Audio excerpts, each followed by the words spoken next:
الشیخ محمد خیر محمد حجازی المعروف مولانا محمد مکی، مدرس مسجد حرام مکۃ المکرمہ، سیرت النبی صلی اللہ علیہ وسلم کے موضوع پر بیان فرما رہے ہیں۔ کیسٹ ملنے کا پتہ: پاک ریکارڈنگ، پہلی منزل، کریم سینٹر، صدر کراچی۔ Phone number 56781223۔ اب آپ اس مبارک سلسلے کا پہلا حلقہ سماعت فرمائیں۔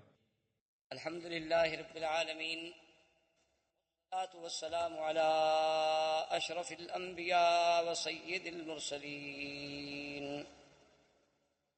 سیدنا ومولانا محمد وعلى آلہ واصحابہ اجمعین۔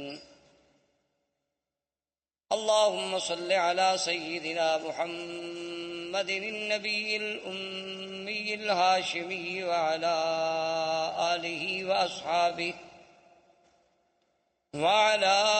آله وأصحابه البررة الكرام وعلى سائر الأنبياء والمرسلين والملائكة المقربين، أما بعد، فقد قال الله تبارك وتعالى في القرآن المجيد والفرقان الحميد: أعوذ بالله من الشيطان الرجيم، بسم الله الرحمن الرحيم. هو الذي بعث في الأميين رسولا منهم يتلو عليهم آياته ويزكيهم ويعلمهم الكتاب والحكمة وإن كانوا من قبل لفي ضلال مبين. قال النبي صلى الله عليه وسلم: أنا محمد وأنا أحمد وأنا الماهي الذي يمحو الله بي الكفر وأنا الحاشر الذي يحشر الناس على قدمي وأنا العاقب الذي ليس بعده نبي، أو كما قال النبي صلى الله عليه وسلم. صدق الله العلي العظيم وصدق رسوله النبي الكريم، ونحن على ذلك لمن الشاهدين ومن الشاكرين، والحمد لله رب العالمين. برادران اسلام، آج کے درس میں سیرت رسول پاک صلی اللہ علیہ وسلم کے بارے میں کچھ باتیں عرض کرنی ہیں۔ حضور صلی اللہ علیہ وسلم کی سیرت طیبہ، حضور صلی اللہ علیہ وسلم کی حیات مبارکہ، حضور صلی اللہ علیہ وسلم کی بعثت، حضور صلی اللہ علیہ وسلم کی عالمگیریت، حضور صلی اللہ علیہ وسلم کے انس و جن کے لیے مبعوث ہونا، حضور صلی اللہ علیہ وسلم کی نبوت و رسالت تک، قیامت تک کا جاری رہنا، یہ ساری چیزیں اور سارے پہلو اس کے متقاضی ہیں کہ جیسے خود اللہ نے قرآن میں فرمایا ہے کہ میرے نبی صلی اللہ علیہ وسلم کے آنے سے پہلے اس جزیرہ عرب کا اور عرب کے احوال کی کیا کیفیت تھی، تو اس کا پس منظر جب تک ہمیں تھوڑا بہت معلوم نہ ہو تو پھر سیرت کا صحیح مقام جو ہے اس کے سمجھنے تک رسائی حاصل کرنا بہت مشکل ہوتا۔ اس لیے حضور صلی اللہ علیہ وسلم کی بعثت سے قبل احوال عرب کے بارے میں بہت دور اگر ہم جائیں تو بہت مشکل ہو جائے گا، لیکن زیادہ سے زیادہ اختصار کے ساتھ جتنی ہم پہلے ماحول کی، چونکہ قرآن پاک نے بطور خاص یہ فرمایا ہے کہ ہم نے آپ کو کہاں بھیجا۔ ایک تو فرمایا ہم نے آپ کو امیین میں بھیجا، کہ جو بالکل پڑھنا لکھنا نہیں جانتے، جن کے پاس کوئی کتاب نہیں تھی، اور دوسری بات جو اللہ نے آخری آیت میں فرمائی اور بار بار فرمائی کہ وَإِن كَانُوا مِن قَبْلُ لَفِي ضَلَالٍ مُبِينٍ، کہ میرے مدنی صلی اللہ علیہ وسلم آپ کی بعثت سے قبل یہ پورا جزیرہ جو تھا ایک کھلی ہوئی گمراہیوں میں پڑا ہوا تھا. تو اس کی تفاصیل میں اگر آپ جائیں تو آپ جانتے ہیں یا آپ نے سنا ہوگا یا پڑھا ہوگا انشاءاللہ، عرب جو ہے اصل میں یہ 3 قسم کہلائے جاتے ہیں. ایک عرب ہیں بائدہ، اور ایک عرب ہیں عاربہ، اور ایک عرب ہیں مستعربہ. یاد رکھیں عربوں کی 3 قسمیں ہیں تاریخ. ایک عرب بائدہ یعنی جو سب سے پہلے عرب زبان عربی بولنے والے، عربی جاننے والے. بائدہ کہتی ہیں کہ ہلاک ہو گئے، وہ قومیں جو مٹ گئیں اب جن کا نام و نشان بھی باقی نہیں ہے. اگر قرآن پاک ان کا ذکر نہ کرتا تو شاید ہم جانتے بھی نہ اور کوئی اس کا سرا بھی تلاش نہ کر سکتا. جیسے پہلی قومیں گزر گئی ہیں، قوم عاد ہے، قوم سمود ہے، قوم صالح ہے، قوم لوط ہے. یہ ساری قومیں آپ کو پتہ ہے کہ یہ مکہ مدینہ منورہ سے خیبر کے راستے میں، مدائن کے راستے میں، اور اسی طرح پھر آپ آگے چلے جائیں. قوم لوط جو تھی وہ آج جہاں اردن ہے، جس ملک کو آپ اردن کہتے ہیں، عمان کہتے ہیں، اسی جگہ وہ بحر میت کے نام سے آج بھی وہ جگہ معروف ہے. وہ وہی آباد تھے، ان کے قریہ صدوم جو تھا اسی جگہ تھے. تو یہ تو عرب ہیں وہ جو ختم ہو گئے، مٹ گئے. ان کی تو کوئی نسل کا ایک بندہ بھی باقی نہیں بچا جس کے بارے میں آدمی کہے کہ پھر اس کا کیا ہوا. اللہ نے ان کا تو استیصال کلی کر دیا، یعنی بالکل ختم ہو گیا، ان کا تو نام و نشان ہی مٹ گیا. اچھا اب جناب ایک عرب ہے مستعربہ. مستعربہ کا معنی ہوتا ہے کہ جنہوں نے عربی لغت کسی دوسرے سے سیکھی ہو. تو ہم زیادہ دور اس لیے نہیں جاتے کہ پھر ہم سیرت کے موضوع پہ آتے آتے بھی کئی مہینے لگ جائیں گے. ہم حضور صلی اللہ علیہ وسلم کے جد امجد سیدنا ابراہیم الخلیل علیہ السلام اور سیدنا اسماعیل علیہ السلام، کیونکہ حضور صلی اللہ علیہ وسلم جو ہے ولد اسماعیل ہیں. حضور پاک صلی اللہ علیہ وسلم کا نسب جو ہے، آپ کا سلسلہ انساب جو ہے، وہ سیدنا اسماعیل علیہ السلام تک جاتا ہے، اور پھر سیدنا اسماعیل علیہ السلام سے سیدنا آدم علیہ السلام تک. لیکن اگر ہم اسی سلسلے کو پھر ابتدا سے دیکھیں، یعنی ابتدائے آفرینش سے سیدنا آدم علیہ السلام سے، تو پھر تو ایک پوری تاریخ انسانیت کا ہمیں عبور کرنا پڑے گا.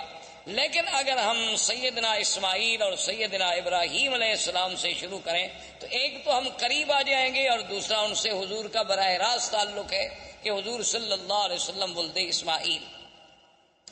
تو مختصراً یہ عرض کروں کہ اللہ نے سیدنا ابراہیم علیہ السلام کو حکم دیا کہ اپنے بیوی بچوں کو جا کے ایک ایسے مقام پہ چھوڑیں جہاں کوئی آبادی نہیں، کوئی وہاں انسان نہیں. کیونکہ سیدنا ابراہیم علیہ السلام یا اسماعیل علیہ السلام یہ سرزمین مکہ کے رہنے والے نہیں تھے.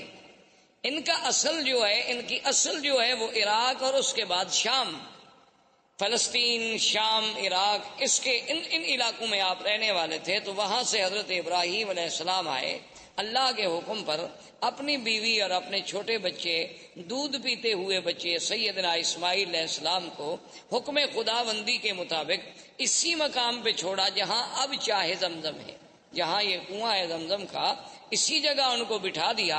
اور اللہ کا حکم تھا کہ بولنا بھی نہیں، بتلانا بھی نہیں، بات بھی نہیں کرنی. تو ابراہیم الخلیل علیہ السلام خاموشی سے چلے گئے. جب وہ جانے لگے تو بی بی ہاجرہ دوڑی پیچھے.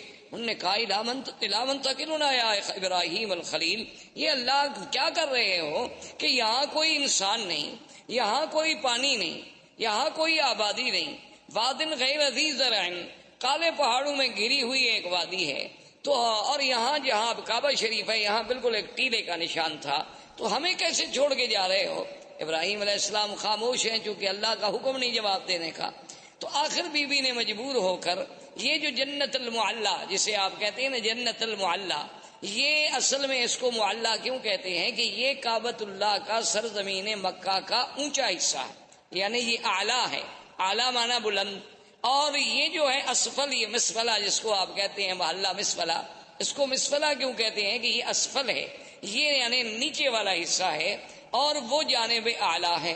اسی لیے جب بھی مسیال، جب بھی سیل آتے ہیں تو اوپر سے پانی گرے گا اور اسی مسیال سے مسفلہ سے ہوتا ہوا پھر نیچے چلا جائے گا طریق ریس سے. تو یہ اعلیٰ جانب تھی، تو اسی لیے وہ جو قبرستان ہے اس کو مومنین کی وجہ سے جنت کا لقب ملا اور جنت المعلیٰ کہلایا۔ تو اس مقام تک بی بی صاحبہ دوڑتی آئیں ابراہیم علیہ السلام کے پیچھے، اور ابراہیم علیہ السلام اونٹنی پہ سوار تھے اور خاموش ہو کے جا رہے۔ تو بی بی نے کہا کہ ایک بات تو بتاؤ، اللہ امرک بہذا، کیا تمہیں تمہارے خدا نے یہ حکم دیا ہے یا تم خود ہم سے ناراض ہو؟ بھئی خامن جو اپنے بچوں کو چھوڑ دے کو وجہ تو ہوگی نا، اپنی بیوی بچوں کو چھوڑ کے جا رہے ہیں، اور چھوڑ بھی ایسی جگہ جا رہے ہیں نا، یہ تو نہیں کہ ان کو سسرال میں بھجوا دیا، بچوں میں بھجوا دیا، کسی بھائی کے گھر میں بھجوا دیا، ایک ایسے مقام پہ چھوڑ دیا کہ وادن غیر ذی زرع، جہاں کچھ بھی نہیں۔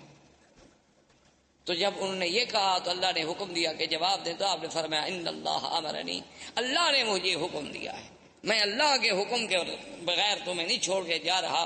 تو اب بی بی کے قدم رک گئے، اور علماء نے لکھا ہے کہ بی بی نے فرمایا کہ اذن لا یزیئنا، اور ایک روایت میں یہ بھی آتا ہے کہ بی بی نے کہا حسبنا اللہ ونعم الوکیل، کہ اب تم خلیل جاؤ، ہمیں بھی اللہ کافی۔ اگر اللہ نے حکم دیا ہے نا تو پھر اللہ ہمیں ضائع نہیں کریں گے، کیونکہ اگر اللہ نے حکم دیا ہے کہ ان کو یہاں چھوڑ دو، تو اگر اللہ ہمیں مارنا چاہتے تو وہیں فلسطین میں مار دیتے، اللہ ہمیں کوئی سزا دینا چاہتے تو وہیں شام کے علاقے میں دی جا سکتی تھی۔ تو اس مقام پہ چھوڑنے کا جو حکم تمہیں تمہارے رب نے دیا ہے، تو اذن لا یزیئنا، اب وہ خدا ہمیں ضائع نہیں کریں گے۔ اور ایک روایت میں ہے کہ بی بی کی زبان مبارک سے جو کلمہ نکلا وہ کلمہ تھا حسبنا اللہ ونعم الوکیل۔ تو اس لیے آپ بھی ویسے اس کلمے کو یعنی ہر مشکل میں، کیونکہ اس کی وجہ یہ ہے کہ جب حضرت خلیل کو آگ میں ڈالا گیا ان کی زبان سے بھی یہی کلمہ تھا حسبنا اللہ ونعم الوکیل۔ اور جب جنگ احد میں صحابہ پر دشمنوں نے حملہ کیا اور یہ کیفیت تھی کہ ذاقت علیہم الارض بما رحبت، اللہ کی وسیع سرزمین تنگ ہو گئی، یعنی بالکل اب یقین ہو گیا ہلاکت کا، اس وقت بھی صحابہ کی زبان سے نکلا حسبنا اللہ ونعم الوکیل۔ سیدہ عائشہ صدیقہ رضی اللہ تعالی عنہا پہ جب تہمت لگی، اتنا بڑا الزام لگا امہات المؤمنین پہ، عصمت رسول پاک پہ، تو جب سب سے پہلے بی بی کو خبر ملی کہ آپ پر یہ الزام لگا ہے، تو بی بی کی زبان سے نکلا حسبنا اللہ ونعم الوکیل۔ تو اس لیے علماء نے اس پر بڑی کتابیں لکھی ہیں، القول الجمیل فیما جاء فی فضل حسبنا اللہ ونعم الوکیل۔ تو ہر مصیبت میں اور ہر مشکل میں، ظاہری مشکلات، باطنی مشکلات، دنیاوی مشکلات، نوکری کی مشکلات، دشمنوں کی مشکلات، اگر اس کو آدمی یقین کامل سے پڑھے تو اللہ تبارک و تعالیٰ کی رحمت سے، کیونکہ جس نے پڑھا ہے اس کی اللہ نے مشکل حل فرما دی ہے۔ اس لیے علماء نے لکھا ہے کہ یہ کلمہ مبارک ایک اکسیر ہے، یعنی ایک ایسا ہے کہ جس چیز کو لگاؤ سونا بنا دے، لیکن شرط یہ ہے کہ اس پر ایقان ہو، ایمان ہو، یقین ہو، اور پھر پڑھنے کے لیے کوئی حد نہیں، وضو ہے نہیں ہے، ڈپٹی پہ ہیں آپ، چل رہے ہیں، گھر میں ہیں، بیٹھے ہیں، جب یاد آیا تو پڑھ لیا۔ اور جس مشکل کے لیے پڑھیں گے اللہ کی رحمت سے فانقلبوا بنعمت من اللہ وفضل لم یمسسہم سوء، اللہ نے فرمایا کہ جب میرے مدنی کے صحابہ نے اس کلمے کو پڑھا تو ہم نے پھر ان کو نعمتوں کے ساتھ واپس لوٹایا، ان کو ذرا سی بھی پھر ہم نے تکلیف نہیں پہنچنے دی۔ تو اللہ تبارک و تعالیٰ کے یہ کلمہ مبارک بی بی کی زبان سے بھی علماء نے لکھا ہے کہ نکلا، اور بی بی واپس آ گئی۔ اب بڑا تفصیل کا واقعہ ہے کہ بی بی آئیں، پھر چھوٹا بچہ ہے، اور یعنی اندازہ کریں آپ کہ کتنا خوف و خطر ہے۔ تو شام جب ہونے لگی تو ہر طرف سے جنگلی درندوں کی آوازیں، کہیں سے شیر، کہیں سے بھگیاڑ، کہیں سے کچھ جنگلوں کی درندوں کی آوازیں آ رہی ہیں، اور چھوٹا سا بچہ ہے، چھوٹی سی مشکیزہ ہے، کچھ ستو ہے، کچھ چنے ہیں، یہ آپ کا سارا زاد سامان ہے اور زاد راہ ہے۔ تو مورخین نے لکھا ہے کہ بی بی صاحبہ شام کو جب اندھیرا چھا گیا تو ایک لکڑی لے کے کھڑی ہوئیں، اور انہوں نے سارے علاقوں کی طرف توجہ کر کے خطاب کیا کہ اے جنگل کے درندوں، یہاں انسان تو کوئی نہیں جن کو میں خطاب کروں، لیکن ایک بات یاد رکھ لو کہ میں ایک اللہ کے نبی خلیل کی بیوی ہوں اور اسماعیل کی اماں ہوں۔ تو کہتے ہیں کہ فوری طور پر بی بی صاحبہ کی آواز سنتے ہی تمام جانور خاموش ہو گئے، اور اس کے بعد بلکہ یہ اظہار ہونے لگا کہ مختلف مقام پہ جانور بیٹھ گئے اور خاموشی کے ساتھ، یعنی جو یہ واضح کرنے لگے کہ بی بی صاحبہ ہم حملے کے لیے نہیں آئے، ہم تو پہرے کے لیے آئے ہیں، کیونکہ اس کی وجہ تھی کہ یہ وہ مسعود وجود تھا، یہ وہ مسعود بچہ تھا جس کی نسل میں پیدا ہونا تھا حضرت محمد الرسول اللہ صلی اللہ علیہ وعلا آلہ واصحابہ وسلم تسلیما کثیرا کثیرا۔ تو اگر اسماعیل کی حفاظت نہ ہوتی تو پھر یہ سلسلہ حضور تک کیسے پہنچتا؟ تو اصل میں تو یہ سارا نظم جو ہے اسی پاک نبی کے لیے سجائی جا رہی تھی، اور یہ منزل اسی لیے بنائی جا رہی تھی۔ کہیں آپ نظر ڈالیں، کہیں آسمانوں پہ پہرے ہیں، کہیں کعبۃ اللہ کو بنایا جا رہا ہے، کہیں ابراہیم کو ہجرت پہ بھیجا جا رہا ہے، کبھی ان سے بچے چھڑوائے جا رہے ہیں۔ تو یہ ساری چیزیں جب ان پہ نظر ڈالیں گے تو محسوس ہوگا کہ یہ ساری محفل جس کے لیے سجائی جا رہی تھی وہ آنے والے تھے حضرت محمد الرسول اللہ صلی اللہ علیہ وعلا آلہ واصحابہ وسلم تسلیما کثیرا کثیرا۔ تو اب جناب سیدنا اسماعیل علیہ السلام کا پانی ختم ہوا، بی بی صاحبہ صفا مروہ پہ دوڑی، صفا پہ چڑھی، مروہ پہ گئی، مروہ پہ چڑھی، صفا پہ پہنچی اور 7 چکر لگائے۔ تو اللہ پاک کو یہ دوڑنا اتنا پسند آیا کہ مسعی جو ہے اس کو قیامت تک کے لیے شاعر اللہ قرار دے دیا گیا۔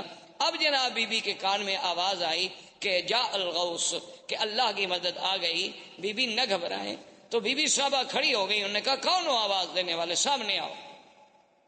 خیر سامنے کوئی پھر آواز آئی کہ بی بی صاحبہ نہ گھبرائیں، اللہ کی مدد آ گئی، اور اللہ نے حکم دیا کہ جبریل جس جگہ اسماعیل علیہ السلام کے پاؤں ہیں نا اسی جگہ جا کے پر مارو۔ تو یہاں آ کر حضرت جبریل علیہ السلام نے اپنا پر مارا اور یہاں سے چشمہ زمزم کا پانی نکلا۔ تو یہ زمزم کا پانی جو ہے اس میں اب آپ دیکھیں یعنی کئی نعمتیں شامل ہو گئیں۔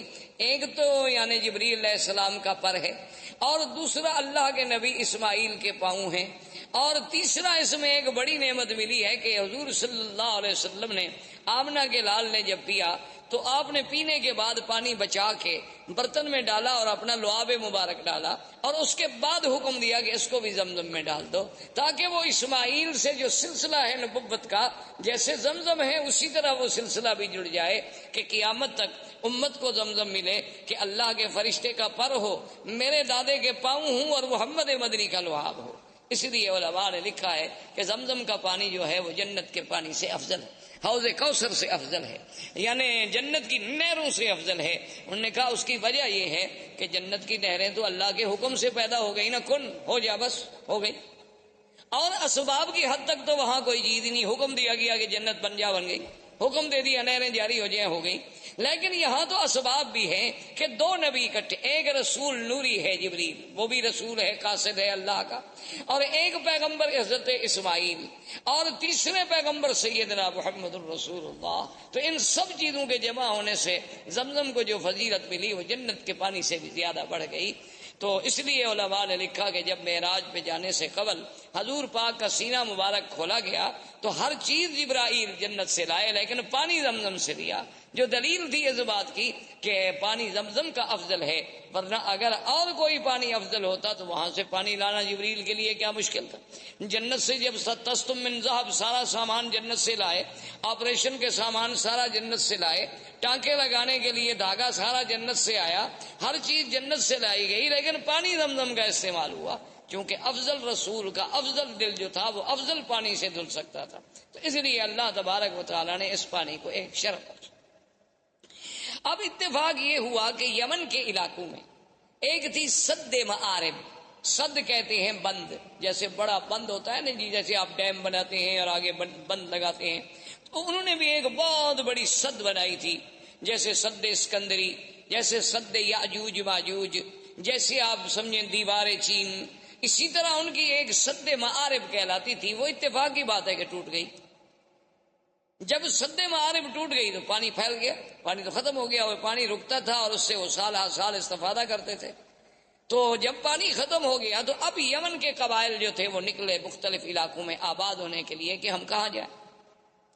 وہاں سے چلتے چلتے قبائل آئے کہ پانی ڈھونڈیں، کسی ایسی جگہ جائیں گے جہاں ہمیں پانی ملے تاکہ وہاں ہم رہ سکیں، رہائش کر سکیں، چونکہ پانی اگر نہ ہو تو آدمی زندہ نہیں رہ سکتا۔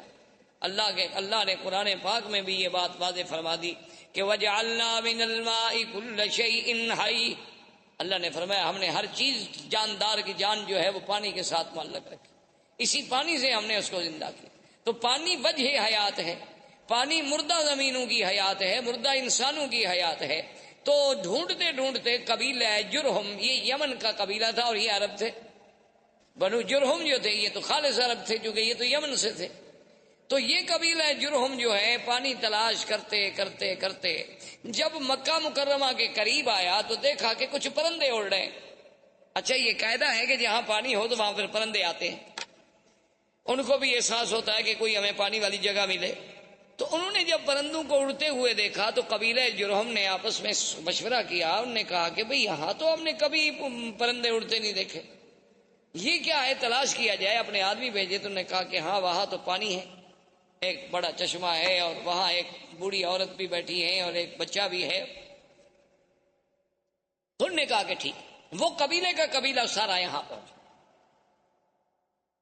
لیکن اس زمانے میں ان کے اندر کچھ اخلاق ہوتے تھے، یعنی باوجود اس کے کہ عرب میں یہ قتل قتال لڑائی یہ سب چیزیں بڑی عام تھی، لیکن پھر بھی کچھ ضوابط تھے، کچھ اصول تھے۔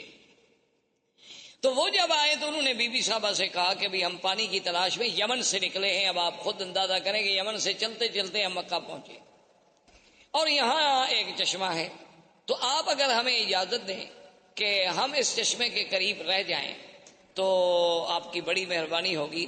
تو بی بی صاحبہ کو بھی اللہ نے عقل دیا، انہوں نے فرمایا کہ ہاں آپ یہاں رہ سکتے ہیں، لیکن پانی پر آپ کا حق نہیں ہوگا، پانی ہمارا، اس پر حق جو ہے میرا اور میرے بیٹے کا ہوگا۔ پانی آپ لے سکتے ہیں لیکن یہ کنواں آپ کا ملک نہیں سمجھا جائے گا، اس پر ہمارا ہی کنٹرول ہو، ہمارا ہی تسلط ہو۔ انہوں نے کہا کہ جی بالکل ٹھیک ہے، ہم مانتے ہیں۔ اور ایک روایات تاریخ میں یہ بھی آتا ہے کہ بی بی نے کہا کہ بھی اس کا کچھ آپ ہمیں معاوضہ بھی دیں گے، آخر پانی کا فائدہ جو آپ اٹھائیں گے، تو انہوں نے کہا کہ ہم وہ بھی دیں گے۔ تو یہاں سے پھر قبیلہ جرہم جو تھا یہاں آباد۔ جرہم قبیلے کی آبادی کے بعد حضرت اسماعیل علیہ السلام جوان ہوئے تو ان کی شادی بھی جرہم قبیلے سے ہوئی۔ جب ان سے ہوئی تو اب حضرت اسماعیل علیہ السلام نے عربی زبان جو تھی وہ جرہم سے سیکھی، اس وجہ سے آپ جو ہیں عرب مستعربہ کہلائے کہ آپ کی اپنی زبان مبارک عرب نہیں تھی بلکہ آپ نے عربی جو تھی وہ جرہم سے سیکھی۔ اب زبان جو ہے اس پہ قابو ہو گئے، اور حضرت اسماعیل علیہ السلام کی عمر مبارک جو ہے جب 16 سال کی تھی، اللہ نے اس حضرت ابراہیم الخلیل علیہ السلام کو حکم دیا، وہ آئے اور بنائے کعبہ کا حکم ملا کہ یہاں اللہ کا گھر بنائیں۔ تو ابراہیم علیہ السلام نے اس کعبے کی اللہ کے حکم سے بنیاد رکھی، اور بنیاد اسی قواعد پہ رکھی گئی جو آدم علیہ السلام نے قواعد رکھے تھے اللہ کے حکم سے۔ اب ایک تاریخ میں یہ آتا ہے کہ ابراہیم علیہ السلام نے پوچھا کہ اللہ آپ کا حکم ہے کہ میرا کعبہ بناؤ، لیکن مجھے پتہ نہیں کتنا طول ہے، عرض ہے، کتنا کعبہ ہے، کہاں دیواریں ہوں گی۔ وہ تو ایک ٹیلا تھا نا جی، بارشیں آتی اور فلڈ آتے اور سیل آتی، سیلاب آتے اور چیزیں یہاں پھینک کے چلے جاتے، تو بنتے بنتے ایک بہت بڑا ٹیلا بن گیا۔ تو اللہ نے حکم دیا کہ ہم آسمان پر بادل کا ایک ٹکڑا بھیجتے ہیں، جہاں جہاں بادل کا سایہ ہو سمجھ لو کہ یہ جگہ کعبہ ہے، اور جہاں سایہ نہیں ہوگا تو وہ جگہ کعبہ نہیں، اسی جگہ تم نشان لگا لو۔ تو کعبۃ اللہ کے اوپر ایک سایہ ایسے جیسے سائبان کھڑا ہو جاتا ہے، یعنی وہ کھڑا ہو گیا، اور حضرت اسماعیل علیہ السلام، حضرت ابراہیم اور اسماعیل علیہ السلام نے نیچے کعبۃ اللہ کے نشان لگا۔ دیکھیں نا کہ آج 1400 سال کے بعد دنیا ترقی کرتی ہے نا جی، کہ جوی نقشہ، کہ بھئی ہم ہیلی کاپٹر پہ بیٹھ کے یا فضاؤں سے بیٹھ کے یا چھوٹے جہازوں پہ بیٹھ کے اوپر سے وہ کسی علاقے کا کسی شہر کا نقشہ بناتے ہیں، لیکن اللہ نے اپنے کعبے کے لیے تو 4000 سال پہلے سے نقشے کا انتظام فرما دیا کہ بھی اس کی پیمائش دیکھنی ہے، طول و عرض دیکھنا ہے۔ اور ان کے فوٹو تو غلطی بھی کر سکتے ہیں، لیکن وہ تو سایہ اتنا صحیح تھا کہ اس میں جب ابراہیم علیہ السلام نے کھودا تو نیچے حضرت آدم علیہ السلام کی بنیادیں مل گئی، تو اس پر وہ کعبۃ اللہ کی جو ہے وہ تعمیر۔ اب جو مقام ابراہیم ہے اس کے بارے میں دو چیزیں ملتی ہیں ہمیں تاریخ۔ ایک تو صحیح روایات جو ہیں وہ یہ ہیں کہ جب دیواریں اونچی ہو گئی تو اب ابراہیم علیہ السلام کے لیے مشکل تھا نا جی کہ اوپر پہاڑ پہ دیواروں پہ چٹانوں پہ کیسے پہنچائیں، کیسے پتھر کیسے لگائیں، نیچے والے تو اٹھا کے رکھ دیے نا جی، لیکن جب جگہ اونچی ہو گئی تو ضرورت تھی نا کہ کوئی ایسی چیز ہو جو ہمیں اوپر لے جائے۔ اب اس کے لیے ضرورت یہ تھی کہ درخت کاٹے جائیں، لکڑیاں کاٹی جائیں، پھٹے بنائے جائیں، ان کو باندھا جائے اور کھڑے ہونے کا ذریعہ بنے۔ تو اللہ نے حکم دیا کہ ابراہیم الخلیل یہاں ایک پتھر ہے، اس پتھر پہ تم کھڑے ہو جاؤ اور یہ تمہارے حکم کے ہم نے تابع کر دیا ہے، اس کو آپ حکم دیں گے یہ اونچا ہو جائے گا، اور حکم دیں گے تو خود بخود یہ نیچے چلا جائے۔ یعنی آپ دیکھیں نا، آج کرینوں کے جو تصور ہیں، مشینری کے جو تصور ہیں کہ آپ کے بٹن سے ضرورت کے مطابق اوپر ہوں گی نیچے ہوں گی، لیکن اللہ تبارک و تعالیٰ کے کمال قدرت دیکھیں اور انبیاء کے معجزات دیکھیں کہ نہ تو کوئی مشینری لگائی گئی، نہ وہاں کوئی موٹر لگائی گئی، نہ کوئی بجلی کا انتظام کیا گیا، بس پتھر کو حکم دے دیا کہ جو میرا نبی کہتا ہے مانو، پتھر تابع ہو گیا، بات ختم ہو گئی۔ اللہ تبارک و تعالیٰ چاہے تو داؤد علیہ السلام کے پتھر تابع کر دیں، اللہ چاہے تو ابراہیم علیہ السلام کے تابع کر دیں، تو ابراہیم علیہ السلام کھڑے ہو جاتے، پتھر اوپر ہو جاتا، پھر نیچے ہو جاتا، اور اس پر حضرت ابراہیم علیہ السلام کے قدموں کے نشان پڑ گئے۔ ویسے آپ کو بھی کبھی دھوکہ ضرور لگا ہوگا، آپ جب دیکھتے ہوں گے مقام ابراہیم کے پتھر کے بھئی اتنا چھوٹا پاؤں اور اندر کیسے پورا چلا گیا۔ یہ پورا اندر نہیں تھا، یہ تو اصل میں یہ ہے کہ یوں پتھر تھا نا، تو آپ نے جب پاؤں رکھا تو پاؤں کا نشان لگ گیا اندر تھوڑا سا، یہ بعد میں تو ہم نے چوم چوم کے چاٹ کے الحمدللہ اس کو نیچے پہنچایا۔ یہ ہماری اپنی مہربانیاں ہیں، یعنی باقی جو ہم نے محنت کی ہے نا، جو روزانہ ہاتھ جو لگاتے رہے ماشاءاللہ، جیسے حضرت سلمان فارسی رضی اللہ تعالیٰ عنہ کے باغ میں جو کھجوریں تھیں، تو ہمارے حاجیوں نے ماشاءاللہ ان کو سینے لگا لگا کے کھجور آدھی ختم ہو گئی، اور نتیجہ یہ نکلا کہ آخر وہ کھجوریں بوسیدہ ہو گئیں اور وہ گر گئیں۔ تو ہماری قوم تو ان چیزوں کی ماشاءاللہ بہت ماہر ہے، اللہ تبارک و تعالیٰ کی مہربانی ہے کہ وہ جناب اس نے جو ہاتھ لگانا شروع کیا اور یوں چاٹنا شروع کیا، دیکھا نہیں کہ کڑے جن میں غلاف کعبہ باندھا جاتے ہیں ان کو ہر 2 سال کے بعد بدلنا پڑتا ہے، یہ اس کو بھی پکڑ کے ہلا رہے رہتے ہیں اور وہ بھی گس جاتے ہیں وہاں، کیونکہ ہر وقت جو ایک آدمی نے پکڑا ہوا ہو تو کیا کرے آدمی۔ تو بہرحال تو مقام ابراہیم اس پتھر کا نام۔ اچھا اللہ کی شان دیکھیں، یہ مقام ابراہیم جہاں اب ہے یہاں نہیں تھا، یہ مقام ابراہیم جو ہے بالکل کعبۃ اللہ کی دیوار کے ساتھ تھا، کیونکہ یہ تو تعمیر میں کام لگایا گیا نا جی، اور تعمیر کے بعد وہیں اس کو چھوڑ دیا گیا، اس کو دور لانے کی تو کوئی وجہ ہی نہیں تھی۔ اب بھی آپ نے دیکھا ہوگا کعبۃ اللہ کے دروازے کے پاس اگر آپ دیکھیں نا تو بنیادوں پر ویسے پتھروں کے تھوڑے تھوڑے نشان ہیں، دراصل یہ وہ مقام ہے جہاں جبریل علیہ السلام نے کھڑے ہو کر حضور کو نماز پڑھائی، یہ مقام امامت جبریل علیہ السلام ہے۔ کعبۃ اللہ کا دروازہ جہاں ختم ہوتا ہے تو نیچے آپ ذرا بنیاد پر نظر ڈالیں تو وہاں آپ کو ایسے 4-5 ٹکڑے پتھروں کے عجیب عجیب سے لگے ہوئے نظر آئیں گے اس کی بنیاد میں۔ تو یہ وہ جگہ ہے جہاں سیدنا آقا انعامدار سرکار دو عالم صلی اللہ علیہ وسلم کو جبریل نے نمازیں پڑھائیں، 5 اول وقت میں اور 5 آخر وقت میں، تو یہ بھی وہ نشان جو تھا رکھا گیا۔ اچھا اسی کے ساتھ اب تو مطاف مبارک کو ٹھیک کیا گیا، پہلے آپ نے دیکھا ہوگا چھوٹا سا ایک نشان لگتا تھا کہ جیسے یہاں کچھ جگہ نیچی ہے، تو یہ وہ جگہ تھی جہاں کعبۃ اللہ کے لیے مٹی اور گارا بنایا جاتا تھا کعبۃ اللہ کی دیواروں کو لگانے کے لیے، تو یہ وہ مقام تھا جہاں سیدنا ابراہیم علیہ السلام نے مٹی بنائی اور اس کا پانی ڈالا تاکہ پتھروں کو جمانے کے لیے اس مٹی سے فائدہ اٹھایا جا سکے۔ اچھا اب خدا کی شان ہے کہ جہاں کا موجودہ حالت میں مقام ابراہیم ہے، اس کی وجہ یہ ہوئی کہ ایک دفعہ سیل آئی بڑی زبردست، سیل فلڈ سیلاب، وہ آیا اور وہ مقام ابراہیم کو بہا کے لے گیا، یعنی اتنا دور کر دیا اس پتھر۔ تو اب صحابہ اکٹھے ہوئے کہ بھی اس کا کیا حل کیا جائے، اس کو وہاں لے جائیں جہاں اپنے اصل مقام پہ تھا، یا اس مقام ابراہیم کے حجر ابراہیم کو ہم یہاں رہنے دیں، اب یہاں پہنچ گیا ہے۔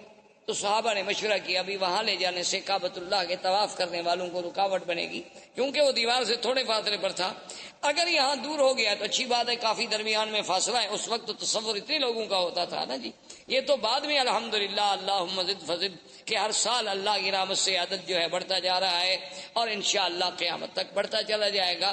تو اس جگہ تو صحابہ کا مشورہ یہ طے ہو گیا کہ اب اس کو نہ چھیڑو، اب اس کو اسی جگہ رہنے دو، ورنہ ہر دور میں جو بھی آئے گا اس کو تبدیل کرے گا، کوئی کہے گا یہاں کر دو، کوئی کہے گا یہاں لگا دو، جہاں اللہ نے پہنچا دیا اسی جگہ رہے۔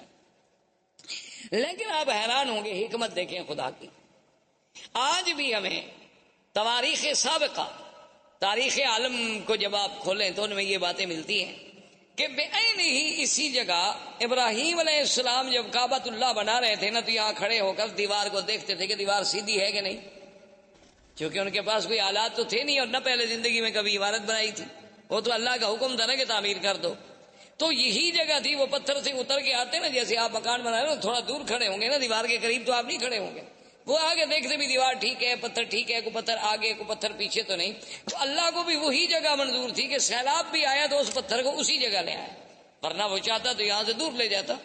لیکن اللہ تبارک و تعالیٰ کی شان ہے تو وہ دونوں مقام ابراہیم بن گئے. واتخذوا من مقام ابراہیم مصلی، ایک تو اس سے مراد وہ پتھر، اور ایک اس سے مراد وہ مقام جہاں ابراہیم علیہ السلام کھڑے ہو کے کعبۃ اللہ کی عمارت کو دیکھا کرتے تھے.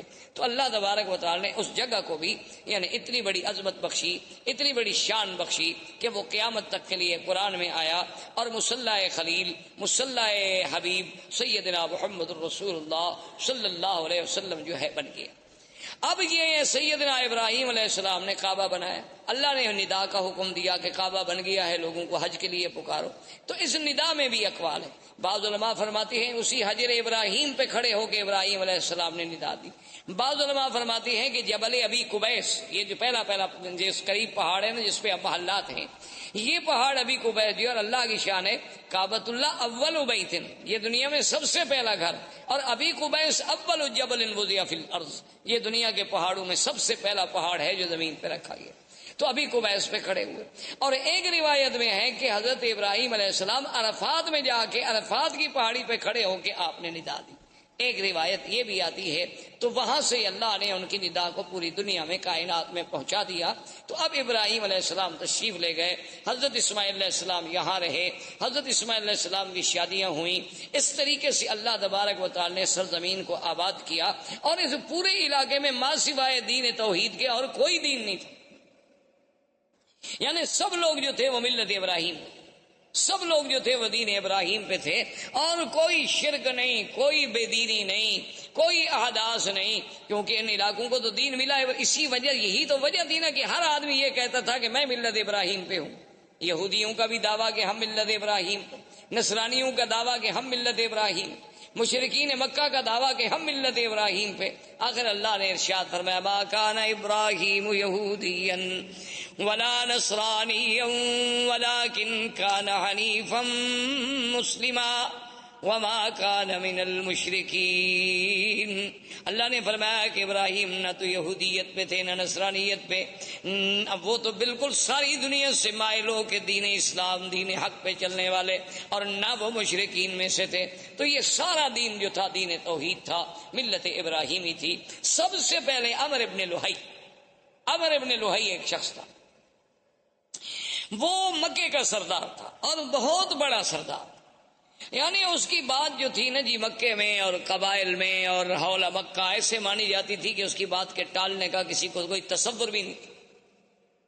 تو عمر ابن لوہی جو ہے یہ وہ آدمی ہے جو حاجیوں کو بڑی خدمت کرتے، ان کو زمزم پلاتے، صرف زمزم خالی نہیں بلکہ اس میں اصل ملا کے، شہد ملا کے پلاتے تھے حاجیوں. تو یہ عمر ابن لوہی جو ہے یہ شام کے علاقے میں گیا تجارت کے لیے. تو وہاں اس نے ایک قوم تھی عمالقہ قوم کو دیکھا کہ ان کے پاس بت ہیں اور مختلف شکلیں ہیں، کوئی مردوں کی، کوئی عورتوں کی، مختلف خوبصورت قسم کے، کوئی چاندی کے، کوئی سونے کے، کوئی لکڑی کے، کوئی مٹی کے. تو اس نے ان سے پوچھا بھی یہ کیا ہے؟ تو عمالقہ نے ان سے کہا کہ بھی یہ ہمارے خدا ہیں، آلہہ ہیں. اصل تو خدا وہی ہے بڑا، لیکن اس کو تو ہم نہ دیکھ سکتے ہیں نہ اس سے ہم بات کر سکتے ہیں. تو آدمی کا کم سے کم مرکز محبت، مرکز نظر، مرکز توجہ کوئی ایسا تو ہو جو ہمیں نظر آئے. وہ تو ہمیں نظر بھی نہیں آتا. تو اس لیے یہ چھوٹے چھوٹے خدا ہیں. جب ہم مشکل میں ہوتے ہیں تو ہم آ کر ان کو پوجتے ہیں، ان کی عبادت کرتے ہیں، اور پھر ان کی عبادت سے جن کی یہ تصویریں ہیں، تماثیل ہیں، وہ ہم سے خوش ہوتے ہیں، وہ اللہ میاں کو کہہ دیتے ہیں تو ہمارا کام ہو جاتا ہے. تو یہ اصل میں چھوٹے چھوٹے ہم نے آلہہ بنا رکھے ہیں اپنے اپنے تصورات کے مطابق. اصل میں وہ آلہہ کی ابتدا جو ہے یعنی وہاں عمالقہ میں کہاں سے آئی؟ نوح علیہ السلام کے زمانے سے. اس وقت سے بت پرستی چلی آ رہی تھی. اور وہ بت پرستی کیسے آئی تھی کہ جب کوئی اللہ والا فوت ہو گیا تو اس کے پہلے فوٹو بنائے گئے، محبت کے لیے گھر میں رکھا گیا، پھر آہستہ آہستہ اس پہ پھولوں کے ہار لٹکائے گئے، پھر پرنام کیا گیا، اور آخر میں سجدے شروع ہو گئے. ابتدا وہاں سے شروع. جیسے آج کل آپ دیکھتے ہیں مسلمانوں کے بھی گھروں میں بھی مرشد کا فوٹو ہے، ماشاءاللہ صبح اٹھ کے زیارت فرماتے ہیں.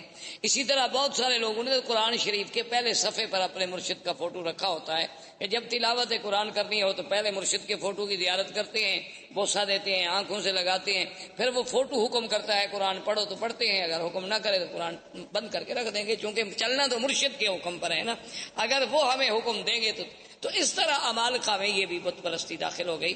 تو عمرو بن لوہی کے دماغ میں پتہ نہیں کیا آئی کہ ایک نئی چیز ہے، تو اس نے کہا اچھا بھی ایک دو بت مجھے بھی دو تاکہ میں ان کو مکے میں لے جاؤں اور ہم بھی ادھر کعبۃ اللہ میں رکھیں گے. تو سب سے پہلا بت جو عمرو بن لوہی لے کے آیا وہ حبل تھا، اس کا نام تھا حبل. وہ جب لے کے آیا حبل کو یہاں رکھا اور سارے مکے والوں کو بلایا کہ بھئی یہ تو ہمیں خدا مل گیا ہے. ایسے پہلے تو ہم خالی گھر میں عبادت کر رہے تھے، خدا تو نہیں تھا، تو اب سب اس کی عبادت کیا کریں. تو لوگوں نے اس کی عبادت کرنی شروع کی.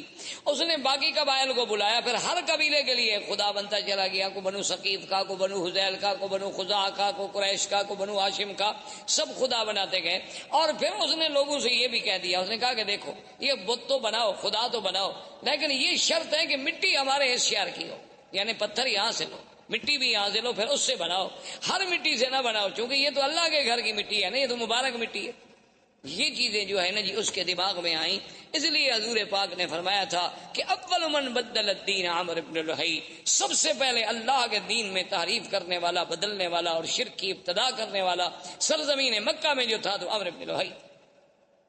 اور حضور نے یہ بھی ارشاد فرمایا کہ انی رائی، تو فرمایا میں نے مجھے دکھایا گیا ہے کہ یہ جر امعاہ فی النار، کہ وہ اپنی آنتیں جو ہے جہنم میں گھسیٹتا ہوا جہنم میں چل رہا.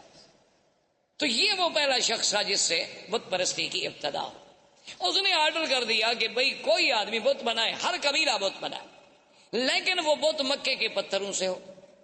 اور دوسری بات یہ ہو گئی، اس نے حکم کر دیا کہ ہر قبیلہ جو بت بنائے اپنا ایک بت جو ہے وہ یہاں رکھے، یعنی ہم اس قبیلے کو شرف دیں گے کہ تمہارا خدا جو ہے وہ کعبے میں موجود ہے. اور اگر اس قبیلے سے لڑائی ہو جاتی تو اس کے خدا کو بھی نکال دیتے تھے کہ بھئی اب تمہارا خدا یہاں نہیں رہ سکتا، تمہارا ہمارا جھگڑا ہے. تو اس طرح جناب یہ ہوا، حتیٰ کہ بڑا عجیب واقعہ ہے کہ ایک شخص سفر پہ گیا تو اس کو وہ اپنا بت جو تھا وہ بھول گیا اور مکہ مکرمہ سے پتھر اٹھانا بھی بھول گیا. اب راستے میں اس کا دل ہوا کہ میں اپنے خدا کی پوجا کروں، اپنے بت کی پوجا کروں، اپنے صنم کو پوجوں. تو اب اس نے کہا بھی میں کہاں سے بناؤں، وہ تو میں مکہ سے تو پتھر لایا نہیں. جیسے ہمارے روافض نے بھی آپ نے دیکھا ہے، ان کا بھی ایک مٹی کا ایک ایسے ٹھیلا گول سا بنا ہوتا ہے، وہ سجدے میں وہی استعمال کرتے ہیں. وہ کہتے ہیں یہ قرب و بلا کی مٹی ہے، تو وہ مقدس مقام کی مٹی ہے، اس کے بغیر ہمارا سجدہ نہیں ہوتا. کیونکہ حضرت حسین نے شہید ہوتے وقت اسی پہ سجدہ کیا تھا، تو لہذا وہی مٹی لے کے وہ ہر جگہ چلتے ہیں، اس کو بنایا ہوتا ہے، وہ سامنے رکھیں گے اور اسی پہ وہ اپنا سجدہ کریں گے، باقی کسی جگہ کے لیے ان کا سجدہ نہیں ہوتا. اللہ نے ہمارے لیے پوری دنیا پاک کی، انہوں نے جناب تنگ کرتے مشرکین مکہ نے کہا مکے کے پتھروں کا بت بناؤ، انہوں نے کہا کربلا کا بناؤ. تو بہرحال اللہ رحمت فرمائے. تو اب جناب یہ ہوا کہ اس بندے کو سوچ آئی کہ میں کیا کروں. اس نے کہا کہ میرے پاس کھجوریں البتہ تھی سفر میں، اور تو کوئی خوراک نہیں ہوتی تھی، تو میں نے کھجوروں کو اکٹھا کیا اور کھجوروں کو جیسے میرا بت تھا نا اس کی شکل کا ایک بت کھجوروں سے بنایا، کھجوروں سے اس کی گٹھلیاں نکال دی اور کھجوروں کو معجون کی شکل دے کر میں نے اس کا بت بنا دیا اور اس کی پوجا کرنی شروع. اس کی عبادت کرتا رہا، لیکن کہتے ہیں جب بعد میں بھوک لگی تو خدا کو کھا گیا اور میں کیا کرتا. وہ کہتے ہیں آخر میرے پاس کوئی حل نہیں تھا. جب سفر میں مجھے بھوک نے ستایا تو میں نے کہا یار میں اب کیا کروں. تو میں نے پھر خدا کی پہلے ٹانگ کاٹی، پھر ہاتھ کاٹا، پھر گردن کاٹی اور آہستہ آہستہ کھا گیا. سارا سفر میں راستے میں بندہ خدا کو کھا گیا. یعنی آپ اندازہ کریں جاہلیت کا. اسی لیے اکبر نے حالی نے کہا تھا نا کہ کھڑے ہیں کھڑے ہیں، پڑے ہیں پڑے ہیں، جو ماپو تو بندے خدا سے بڑے ہیں. تو یہ فطرت انسانی ہے کہ جب وہ بھٹکتی ہے تو پھر ایسی حرکتیں کرتی. جیسے کہ ایک صحابی مسلمان ہوئے، اسلام لانے کے بعد لوگوں نے کہا کہ بھئی آپ ہمیں اپنی زندگی کا کوئی واقعہ سنائیں. اس نے کہا کہ بھئی آپ تو کہتے ہیں کہ یہ بت جو ہے نا کوئی فائدہ نہیں پہنچاتے، لیکن میرا جو خدا تھا نا، جو میرا بت تھا جس کی میں پوجا کرتا تھا، اس نے مجھے بہت فائدہ پہنچایا. اب صحابہ حیران ہو گئے کہ بت کیسے فائدہ پہنچائے. اس نے کہا ابھی کیسے. اس نے کہا اصل میں ایک دفعہ سفر پہ گیا، صحرا کا سفر تھا، تو میں اپنے بت کو چھوڑ کے کسی کام گیا، واپس آیا تو دیکھا کہ وسال ابو یبول علی راسہ، کہ ایک صحرا کی لومڑی کھڑی ہے اور میرے اس بت پہ پیشاب کر رہی. تو میں نے کہا ہاذا رب، یہ خدا ہو سکتا ہے جس پہ سالب آ کر پیشاب کر دے. تو میں نے اس وقت اس کو پھینک دیا اور دل میں اسلام داخل ہو گیا کہ واقعی اللہ تبارک و تعالیٰ کے دین کے علاوہ یہ محض ہمارے تخیلات ہیں اور فسادات ہیں. تو بہرحال میرے کہنے کا مقصد یہ تھا کہ یہاں سے عرب سے بت پرستی شروع ہوئی اور آہستہ آہستہ یہاں شرک کی جڑیں پھیلتی چلی گئی. اب اسی طریقے سے پھر اب یہود جو تھے، یہود اور نصارہ، یہ یہود بھی کو مدینہ منورہ میں رہنے والے نہیں تھے، یہ بھی ان کا اصل جو تھا شام تھا. یہ وہاں سے آئے اور آ کر مدینہ منورہ میں آباد ہوئے. اس وقت مدینہ منورہ کو یثرب کہا جاتا تھا، اس کا نام مدینہ منورہ نہیں تھا. یہ وہاں آ کر آباد ہوئے. ان میں کئی قبائل تھے، بنی قینقاع تھے، بنو نذیر تھے، بنی قریظہ تھے. اور اسی طرح یمن سے کچھ لوگ نکلے. جب ربیعۃ بن النصر یمن کا آدمی تھا، اس نے خواب دیکھا کہ اپنے خواب میں کہ بعض احباش، آباش کہتے ہیں بہت گھٹیا قوم کے لوگ، وہ یمن پہ بادشاہ بن جائیں گے. تو وہ ڈر کے مارے اپنے خاندان کو لے کر وہ بھی وہاں سے نکلا اور حیرہ میں جا کے اس نے، عراق کے اندر ایک جگہ ہے حیرہ، وہاں جا کر اس نے ڈیرا ڈالا. اور اس کے بعد پھر اس کا لڑکا پیدا ہوا جس کا نام جو ہے سنان ابن اسعد تھا، سنان اسعد، جس کا لقب تبا تھا. یہ اس کا بیٹا تھا اور یہ پھر بہت بڑا بادشاہ بنا. اور اس نے پھر بڑی جنگیں کی اور بڑی لڑائیاں کی. اور یہ اسی ضمن میں آیا، مدینہ منورہ میں پہنچا، پھر مدینہ منورہ سے آگے چلا گیا. اور اس نے اپنے ایک بیٹے کو اسی یثرب کے مقام پہ چھوڑ دیا کہ بھی تم یہاں رہو، سنا ہے کہ یہاں علماء رہتے ہیں، اہل کتاب لوگ ہیں، ان سے کچھ استفادہ کرو. اچھا، خدا کی قدرت یہ ہے کہ کچھ عرصے کے بعد اس کے بیٹے کو مدینے میں کسی آدمی نے قتل کر دیا. وہ جب قتل ہوا تو اس کو اطلاع ملی کہ تمہارا تو بیٹا قتل ہو گیا. اس نے جناب چڑھائی کی، اس نے آگے چڑھائی کی اور جنگ لڑی. اور خدا کی شان دیکھیں، دنیا کی تاریخ میں یہ نرالی جنگ تھی کہ مدینے والے لوگ اس سے، بادشاہ طبا کی فوجوں سے، یمن کی فوجوں سے سارا دن لڑائی لڑتے. جب شام ہوتی تو ان کے لیے کھانا بھجواتے. جب شام ہو جاتی وہ کہتے جی لڑائی اپنی جگہ ہے، مہمان ہیں، یمن سے چل کے آئے ہیں مدینہ، کھانا تو دینا ہے. دن میں لڑائی اور شام. حیران ہوگی یہ کیسی قوم. ایک دن اس نے، علماء یہود تھے دو، وہ آئے اس کے پاس. انہوں نے کہا کہ دیکھو تم چاہتے کیا ہو. اس نے کہا میرے بیٹے کو انہوں نے قتل کیا. انہوں نے کہا بیٹے کو قتل کیا، تم نے کتنے قتل کر دیے؟ اور تمہارا تو ایک بیٹا قتل ہوا، تم نے کتنے قتل کر دیے؟ چاہتے؟ اس نے کہا نہیں، میں تو یثرب کو مٹا دوں گا، میں تو اس شہر کا نام و نشان نہیں چھوڑوں گا دنیا میں. اس نے کہا بات سنو، یہ وہ جگہ نہیں جسے تم مٹا سکو. حاذہ مہجر محمد الرسول اللہ صلی اللہ علیہ وسلم. یہ ایک نبی پیدا ہوں گے عربی محمد پاک، جن کی ہجرت کا مقام ہے. اس کو تم نہیں مٹا سکتے، اس کے مٹانے کا خیال چھوڑ دو، تم خود مٹ جاؤ. اس نے کہا اچھا. تو وہ جناب ان کو، ان کے کہنے پہ لڑائی مدینے سے بند ہو گئی. اور اس نے کہا اچھا ایسا کرو کہ تم دو علماء یہود جو ہے نا، تم میرے ساتھ چلو تاکہ میرے ملک میں بھی جا کے کوئی دین پھیلاؤ. اب جناب راستے میں ابھی وہ سفر کر رہا تھا کہ بنو حذیل ایک قبیلہ ہے جو مکے میں آباد. یہ بنو حذیل قبیلے کے لوگ جو تھے یہ دوڑے ہوئے پہنچے اس بادشاہ کے پاس، طبا کے پاس. انہوں نے کہا کہ حل تريد من الذهب والفضة ومن المجوهرات شيئا عظيما، کیا تمہیں چاہیے کہ تمہیں ہم سونا، چاندی، ہیرے، جواہرات کا ڈھیر حوالے کر دیں؟ تم چاہتے ہو؟ اس نے کہا کون نہیں چاہتا. تو اس نے کہا وہ سارا کعبہ شریف کے اندر جو ہے یہ تمام دنیا کا سونا موجود ہے، آگے لے لو. کیونکہ اصل یہ بات ٹھیک بھی تھی، کیونکہ کعبۃ اللہ جب بنایا گیا نا جی، تو اس کے درمیان میں ایک کنویں نما شکل بھی تھی، تو لوگ اس میں زیورات، سونا، چاندی، ہر چیز ڈالا کرتے. یہ اسی کی نقل ہے نا کہ اللہ کے گھر کی تعظیم کی جاتی ہے. اب لوگ قبروں پہ جا کے اسی طرح پیسے ڈالتے ہیں، چاندی، سونا، زیورات، ہر چیز ڈالتے ہیں. تو بہرحال یہ ہے کہ اس نے قابل کو ٹھیک، اور اس نے فیصلہ کر لیا کہ کعبۃ اللہ کو جا کے گرا دو، اور وہاں جو خزانے دفن ہیں وہ سارے خزانے نکال کے میں یمن چلے جاؤں. ابھی اس نے یہ ارادہ کیا تھا کہ بالکل سیاہ ایسی اندھیری آئی کہ اتنا اندھیرا چھا گیا کہ اپنا ہاتھ بندے کو نظر نہیں آتا. اس نے پھر ان علماء یہود کو بلایا کہ جلدی آؤ، یہ کیا ہو گیا؟ انہوں نے کہا کہ راستے میں ایک شہر ہے، اس کے بارے میں تو تم نے کوئی بری نیت نہیں کی. انہوں نے کہا ہاں بالکل، یہ بنو حذیل کے لوگ آئے ہیں، وہ کہتے ہیں کہ وہاں کعبے میں بہت بڑا خزانہ دفن ہے، میں جا کے کعبے کو گراؤں گا. اس نے کہا تم کعبے کو نہیں گرا سکتے، وہ اللہ کا گھر ہے، وہ بنائے ابراہیم ہے، تم فوراً توبہ کرو اور چل کے کعبے کا طواف کرو. اس نے کہا طواف تو خیر میں نہیں جانتا، چلو پھر میں ویسے تعظیم کرتا ہوں، احتراماً میں چلا جاؤں گا، لیکن میں گراؤں گا نہیں، اب میں نے توبہ کر لی. اس نے توبہ کر لی کعبۃ اللہ کے نہ گرانے کی. رات کو خواب میں دیکھا کہ میں کعبۃ اللہ پہ غلاف چڑھا رہا ہوں. تو اس نے علماء یہود سے کہا، انہوں نے کہا چلو تعظیم کا یہ بھی ایک طریقہ ہے کہ اس کعبۃ اللہ پہ تم غلاف چڑھاؤ. تو سب سے پہلا غلاف چڑھانے والا وہ تبا تھا، حسنان ابن سعد. اس نے غلاف چڑھایا، پھر یہ غلاف چڑھتے رہے. اچھا کبھی ایسا بھی ہوتا تھا کہ غلاف پہ غلاف چڑھتے گئے، غلاف پہ غلاف چڑھتے گئے. تو بعض اوقات تو یہ بھی فیصلہ کرنا پڑا کہ ان غلافوں کے بوجھ سے کہیں دیواریں نہ گر جائیں، اس لیے پھر حکم دیا گیا کہ ایک غلاف رکھو بھئی، اتنے غلاف تو نہ چڑھاؤ.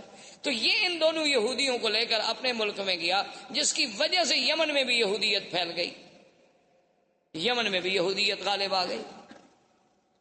اب اسی زمانے میں یمن میں یہودیت کا غلبہ ہو گیا.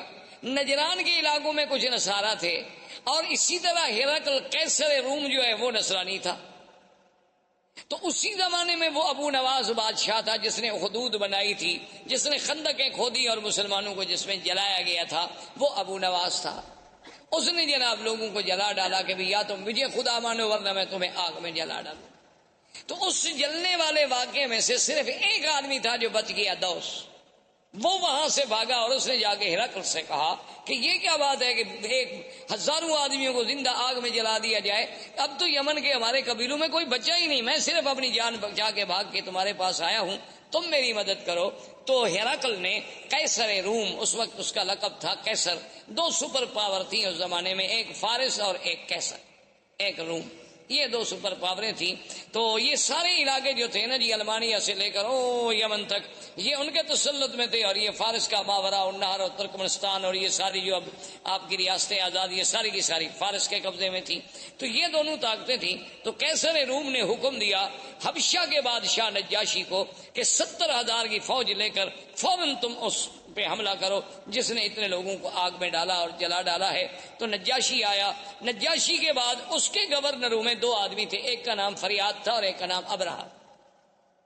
اس طرح یہ دین نصرانیت اور دین یہودیت جو ہے ان علاقوں میں پھیلتا چلا گیا.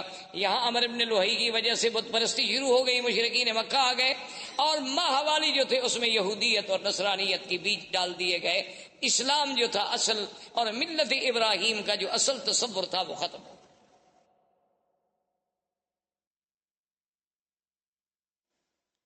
اب جناب یہ ہوا کہ آہستہ آہستہ ابرہہ اور اریاد اس کے درمیان میں بھی جنگ ہوئی. تو انہوں نے پھر ایک فیصلہ کیا، انہوں نے کہا دیکھو بات یہ ہے کہ تمہاری فوج اور ہماری فوج تو ایک ہے نا، ہم تو ایک نسل کے لوگ ہیں، ابھی تم بھی اسی بادشاہ کے گورنر تھے، میں بھی اسی بادشاہ کا گورنر. فوج ایک، جنگ اور قبیلہ ایک، انسانی وہی، سب احباش ہیں ہمارے. اگر تمہاری فوج ماری گئی تو احباش مارے گئے، میری ماری گئی تو احباش مارے گئے. ہم فوجوں کو کیوں ماریں؟ ہم ایسا کیوں نہ کریں کہ ہم دونوں آپس میں لڑیں، جو مر گیا مر گیا، جو بچ گیا وہ حاکم بن جائے. تو ابرہہ اور فریاد نے آپس میں جنگ لڑی. تو فریاد نے ایک تلوار کا بھرپور وار کیا جس سے ابرہہ کا ناک کٹا، جس کی وجہ سے ابرہۃ الاشرم کہ وہ ناک کٹا ابرہہ، اس وجہ سے اس کا لقب پڑا. اس کی ناک کٹی، اس نے جو بھرپور وار کیا تو فریاد مارا گیا، لہذا ابرہہ بن گیا. اب ابرہہ جب بن گیا تو اس نے، اب بادشاہ قیصر کو پتہ چلا کہ ان لوگوں نے کیا کیا. میں نے ان کو کہا کہ دشمنوں پہ حملہ کرو، یہ آپس میں لڑے، اور اس نے میرے اپنے گورنر اریاد کو قتل کر دیا. بڑا بدبخت ہے ابرہہ. اس نے قسم کھا لی، اس نے کہا کہ واللہ مجھے خدا کی قسم ہے میں اتنا بڑا لشکر لے کے جاؤں گا کہ اسی یمن کی مٹی میں اس کو مٹی کر دوں گا اور اس کے بالوں میں مٹی ڈالوں گا اور اس کو میں یمن کے اندر ہی جا کے سزا دوں گا. تو فوری طور پر جب ابرہہ کو پتہ چلا کہ قیصر روم حملہ کرنے والا ہے تو آدمی بڑا چالاک تھا، اس نے فوراً سر پہ اسطرا پھروا دیا اور یمن کی مٹی جو تھی وہ بھی ایک برتن میں بھر کے قاصد بھیجے بادشاہ روم کے پاس کہ جناب میں تو آپ کا غلام ہوں، آپ چونکہ قسم کھا بیٹھے ہیں نا تو لہٰذا میرے بال بھی حاضر ہیں، یمن کی مٹی بھی حاضر ہے، اس میں میرے بال ڈال دو، قسم تمہاری پوری ہو گئی، خدا کے لیے مجھ پہ حملہ کیوں کرتے ہو؟ بادشاہ بھی خوش ہو گئے. انہوں نے کہا ٹھیک ہے، جب ایک آدمی اتنا نیاز مندی پہ آ جائے، جب اتنا اس نے کر دیا کہ اپنے بال کٹوا دیے. بال کٹانے کا معنی تو یہ ہوتا نا کہ گردن پیش کرنی، ورنہ اللہ میاں کو احرام میں یا حج میں یا عمرے میں بالوں کی کیا ضرورت ہے؟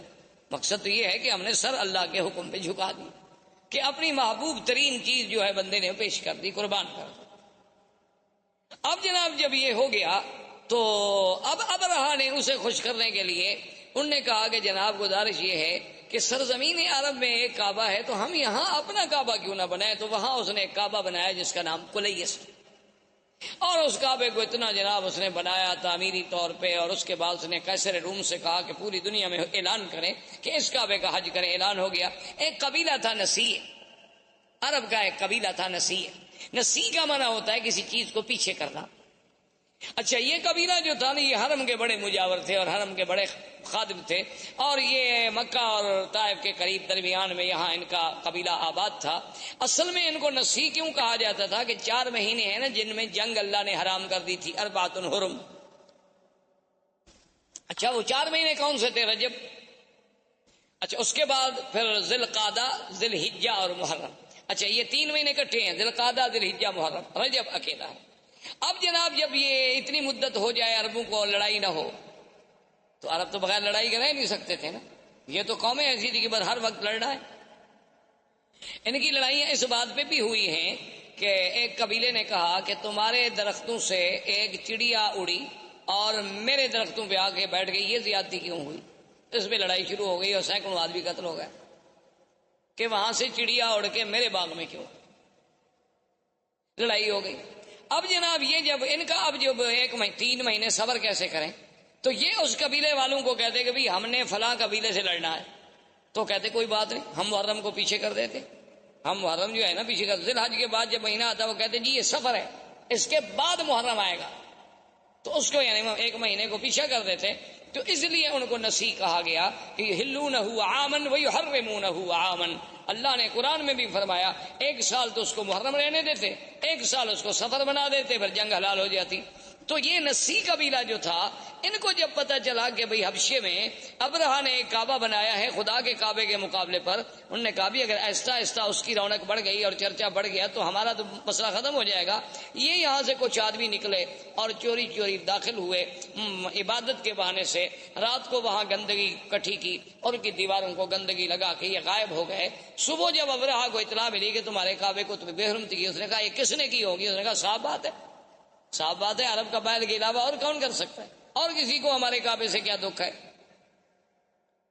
تو تحقیق پر پتہ چلا کہ بھی ہاں یہ تو نسیع والوں کا کام ہے، جو مکے کے کعبے کے مجاور ہے نا قبیلہ بنو نسیع، یہ انہی کا کام ہے. انہوں نے کیا تو انہوں نے کہا کہ ٹھیک ہے، حکم دیا فوجوں کو کہ تیاری کرو، میں جا کے اس کعبے کو منہدم کرتا ہوں. جب تک وہ کعبہ رہے گا نا میرے کعبے کا جو ہے لوگ عزت نہیں کریں گے اور نہ یہاں کوئی حج کرے گا.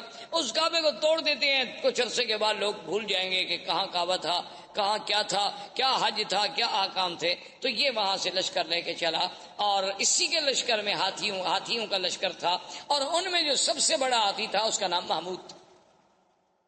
اس ہاتھی کا نام جو ہے محمود تھا، لوگ نام رکھتے تھے. اور اس کا سائس جو تھا چلانے والا، اس کا نام انیس. یہ جناب لشکر چلا، یہ جب آیا راستے میں تو لوگوں کو پتہ چلا کہ یہ عجیب بات ہے، کعبۃ اللہ کو گرانے کے لیے آ رہا ہے. تو راستے کے عرب قبائل جو تھے انہوں نے جا کے اس سے لڑائی لڑی، لیکن وہ بیچارے شکست کھا گئے، اور ذو نفر ان قبیلوں کا سردار تھا وہ قید ہو گیا. وہاں سے چلتے چلتے یہ طائف آیا. طائف میں اس وقت بنو ثقیف تھے، قبیلہ بنو ثقیف آباد تھا. تو بنو ثقیف کو پتہ چلا کہ ذو نفر جو ہے وہ بھی شکست کھا گیا، بنو خصم والے وہ شکست کھا گئے. تو ہم بنو ثقیف اب اس کا کیسے مقابلہ کر سکتے ہیں اتنے بڑے لشکر کا؟ تو انہوں نے ابرہا کو پیغام بھیجا کہ دیکھو تم جا رہے ہو کعبۃ اللہ کو توڑنے کے لیے، ہم تمہارا راستہ نہیں روکتے، تم جانو مکہ جانے، کعبہ جانے، لیکن شرط یہ ہے کہ لا تؤذوننا، تم ہمیں ایذا نہیں پہنچاؤ. اس نے کہا بالکل ٹھیک، لیکن اس نے کہا کہ اپنی شرافت اور صداقت کی کوئی نشانی، کوئی دلیل تو دو نا کہ تم پکے ہو. ایسا تو نہیں کہ میں ادھر جاؤں اور تم پیچھے سے حملہ کر دو، کیونکہ بنو ثقیف بھی بڑی مشہور لڑاکی قوم تھی اور خاص طور پہ تیر انداز. تو انہوں نے ایک آدمی تھا جس کا نام تھا ابو رغال. ابو رغال جو تھا نا جی، وہ انہوں نے کہا کہ یہ آدمی ہم تمہیں دے رہے ہیں، یہ ایسا آدمی ہے کہ ایک تو طائف سے لے کر مکے تک تمہیں راستے بتائے گا. اس وقت سڑکیں تھوڑی بنی ہوئی تھی، اور راستہ نہ جانو تو 2 دن کا راستہ 10 دن لگ جاتے تھے. تو یہ تمہیں دلالت کرے گا کہ کعبۃ اللہ کا راستہ کہاں ہے اور تمہیں مکے تک پہنچا دے گا. اور اس ابو رغال نے اپنے قبیلوں سے، اپنے دین والوں سے غداری کی اور ان سے وفا کی کہ ان کو مکے کا راستہ بتلایا، اور وہ چلتے چلتے مکے کے قریب پہنچا، اور اسی راستے میں ابو رغال جو ہے وہ مر گیا. اور دنیا میں تاریخ میں یہ بات موجود ہے آج بھی کہ اس کی قبر جو تھی نا جی، آج تک دنیا میں ابی رغال کی قبر مشہور تھی کہ بعد میں عرب والے جاتے تھے اس کی قبر پہ جا کے پتھر مارتے تھے، جیسے جمرۃ العقبہ کو مارتے ہیں نا، کہ یہ وہ بدبخت ہے کہ جس نے اپنے دین کو بھی چھوڑا، اپنے قبیلوں کو بھی چھوڑا اور ابرہہ کو لے آیا کعبہ گرانے کے لیے۔ تو ابو رغال وہاں مر گیا۔ ابرہہ کا لشکر جب کعبۃ اللہ کے قریب پہنچے، اس نے ڈیرا ڈال دیا اور حکم دے دیا کہ جو لوگ ملے، مال ملے، مویشی ملے، سب پکڑ لو، چونکہ روپ ڈالنا تھا مکے والوں پر۔ تو ان مال مویشیوں میں 200 اونٹ جو ہے وہ عبد المطلب کے بھی پکڑے گئے۔ عبد المطلب جو ہیں یہ حضور صلی اللہ علیہ وسلم کے دادا ہیں، اور عبد المطلب جو تھے کان جسیمن وسیمن، یعنی بڑے خوبصورت، بڑے جمال والے، کیوں نہ ہوں آخر دادا ہے محمد رسول اللہ صلی اللہ علیہ وسلم۔ انہیں پتا چلا کہ جناب آپ کے 200 اونٹ پکڑ لیے ابرہہ نے، تو وہاں پہنچے اور انہیں پتا چلا کہ ذو نفر جو ہے ہمارے قبیلہ عرب کا قید میں ہے، تو ذو نفر کو ملے کہ بھئی تمہارا کوئی تعلق ہے؟ اس نے کہا میرا تعلق ہوتا تو میں قید ہوتا، البتہ میں یہ کر سکتا ہوں کہ جو ہاتھی چلانے والا 19 ہے سائس، اس زمانے میں ہاتھی کا جو سائز ہوتا تھا نا اس کو بڑا تقرب ہوتا تھا، جو کوئی بادشاہ کے قریب بیٹھتا تھا، بادشاہ کا ہودج جو ہے سب سے بڑے ہاتھی پہ ہوتا تھا، تو میں 19 کو کہہ دیتا ہوں، کیونکہ راستے میں چاہے میں قید میں رہا لیکن ہماری کچھ دوستی ہو گئی آپس میں۔ تو اس نے 19 کو سفارش کی۔ 19 نے ابرہہ سے کہا کہ عبد المطلب سردار جو ہے مکے کا ملنے آیا ہے، تو اس نے کہا ٹھیک ہے۔ جب عبد المطلب داخل ہوئے تو کہتے ہیں ابرہہ پہ اتنا روب پڑا، اتنا ان کا دبدبا اور جلال تھا کہ اس نے کہا کہ تخت پہ برابر بٹھاؤں تو پھر تو بات شاید نہ بنے، خود تخت سے نیچے اتر آیا اور استقبال کیا اور خود بھی نیچے بیٹھ گیا اور عبد المطلب کو بھی اپنے برابر بٹھایا۔ اتنا روب آ گیا اس کے دل پر کہ یہ کون ایسا خوبصورت جمال والا آدمی۔ اور پھر عبد المطلب جیسا فصیح آدمی، بولنے والا آدمی، اس نے کہا جی آپ حکم دیں، آپ کیسے آئے؟ اس نے کہا جی کوئی مسئلہ نہیں ایسا، مسئلہ صرف اتنا ہے کہ میرے 200 اونٹ جو ہیں وہ آپ کے لوگوں نے، آپ کی فوجیوں نے پکڑے ہیں، وہ آپ مجھے چھوڑ۔ تو ابرہہ ہنسنے لگا۔ تو اس نے کہا کیا بات ہے؟ اس نے کہا کہ عبد المطلب دیکھو جب تم آئے نا تو میرے دل میں تمہاری بڑی عزت، بڑی عظمت تھی۔ میں نے کہا یہ تو سردار اس قسم کے تو میں نے آج دیکھے ہیں، لیکن جب تم نے بات کی نا تمہاری عزت ساری ختم۔ عبد المطلب نے کہا بولے ماذا، کیوں؟ اس نے کہا عجیب بات ہے، میں کعبۃ اللہ کو گرانے کے لیے فوج دے کے بیٹھا ہوں، تم مکے کے سردار ہو، تم مجھ سے معافی مانگے، مکے پہ چڑھائی نہ کرو، کعبۃ اللہ کو نہ گراؤ، ہمیں معاف کر دو، واپس جاؤ، تم اونٹ چھڑانے کے لیے آئے، تمہیں اونٹوں کا فکر ہے۔ تو عبد المطلب نے بڑے غور سے دیکھا اور کہا کہ ابرہہ سنو، انا رب الابل ولہذا البیت رب یحمی، سن لو کہ میں ان اونٹوں کا مالک ہوں، لیکن اس گھر کا بھی ایک مالک ہے جو اس کی خود حفاظت کرے گا۔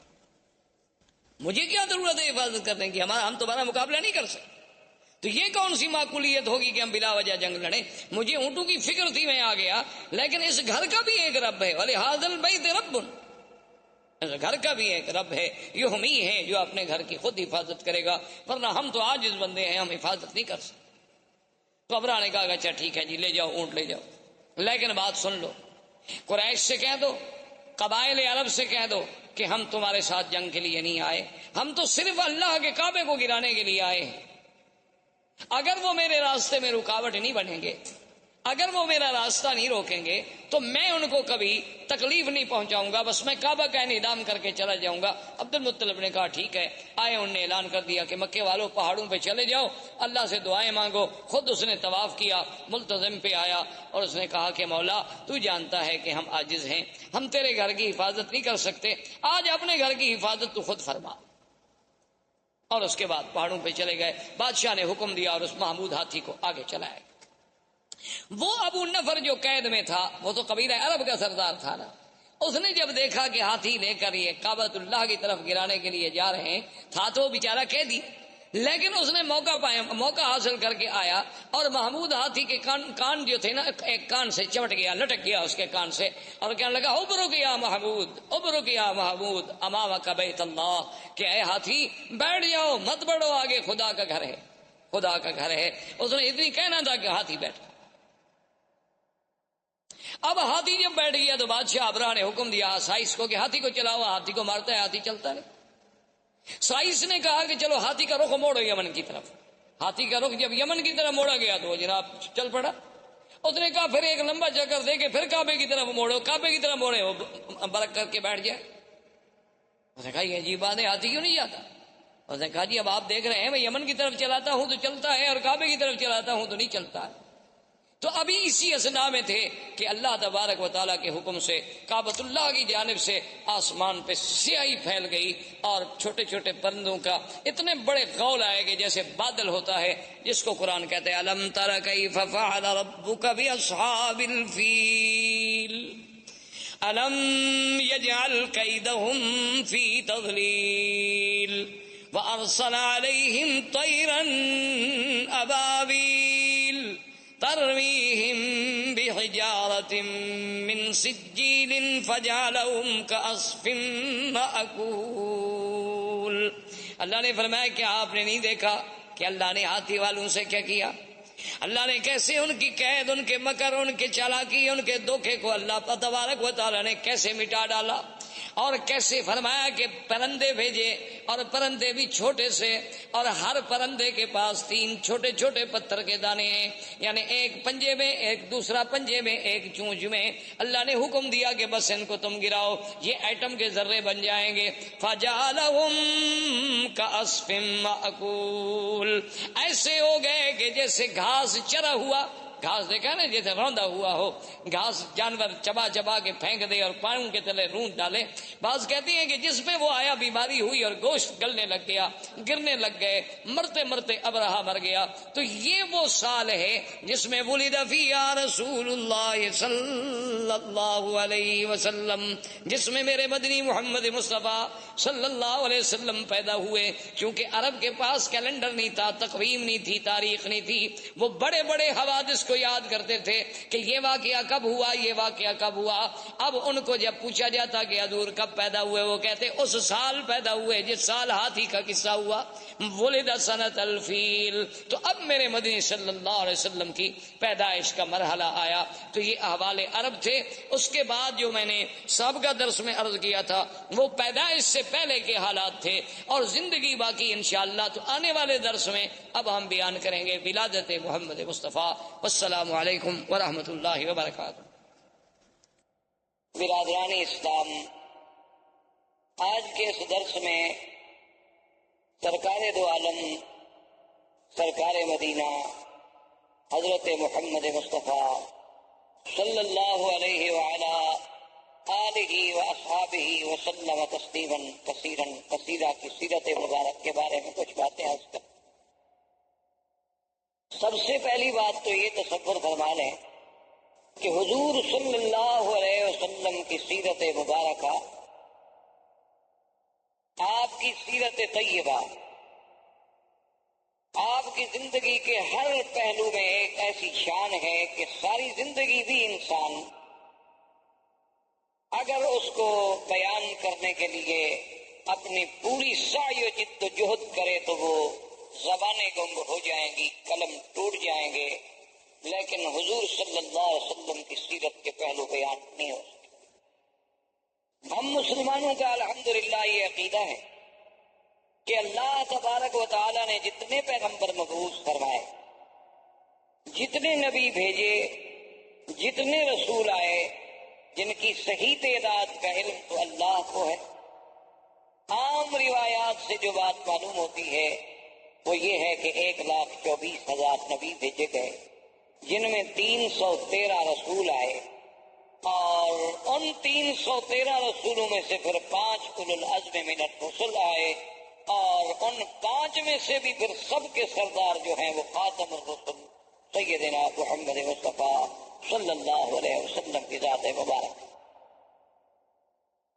تو اس لیے حضور صلی اللہ علیہ وسلم کی زندگی کا ہر پہلو، یعنی آپ کی ولادت سے قبل، آپ کی ولادت مبارکہ کے احوال، آپ کی ولادت سے پہلے کے علامات، آپ کی ولادت سے قبل کے مبشرات، آپ کی ولادت باسعادت کے وقت کے حالات، آپ کا رضا، آپ کا بچپن، پھر آپ کی جوانی، پھر آپ کے ازواج مطہرات سے نکاح، پھر حضور صلی اللہ علیہ وسلم کی بعثت، نزول قرآن، پھر سرکار دو عالم صلی اللہ علیہ وسلم کی مکی زندگی، پھر حضور صلی اللہ علیہ وسلم کی ہجرت، حضور صلی اللہ علیہ وسلم کا معراج، حضور صلی اللہ علیہ وسلم کا اسراء، حضور صلی اللہ علیہ وسلم کے غزوات، اسی طرح حضور صلی اللہ علیہ وسلم کا جمال، حضور صلی اللہ علیہ وسلم کا کمال، حضور صلی اللہ علیہ وسلم کی نوال،